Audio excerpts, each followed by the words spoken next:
Chilli soybean বানাচ্ছি।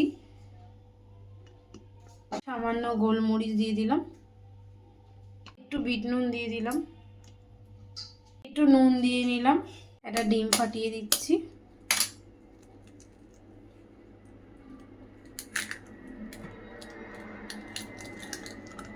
Sauce দিয়ে দিচ্ছি, একটু সয়া সস দিয়ে দিচ্ছি, সামান্য ভিনিগার দিয়ে দিলাম, আর একটু মিক্স করে নিচ্ছি সব কিছু নিয়ে।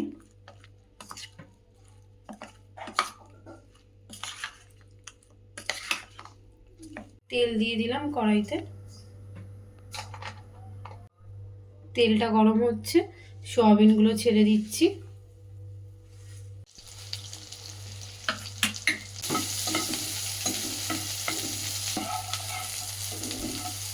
দিলাম রসুন কিমা একটু দিয়ে দিলাম, পেঁয়াজ আর ক্যাপসিকামটা একটু দিয়ে দিচ্ছি, নুন দিয়ে দিচ্ছি, গোলমরিচের গুঁড়ো দিয়ে দিলাম,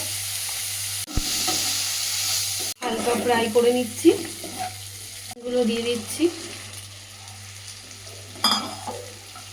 টমেটো সস দিয়ে দিলাম, সস দিয়ে দিচ্ছি, সামান্য ভিনিগার দিয়ে দিলাম, সামান্য চিনি দিয়ে দিলাম, সামান্য জল দিয়ে দিলাম। Chilli soybean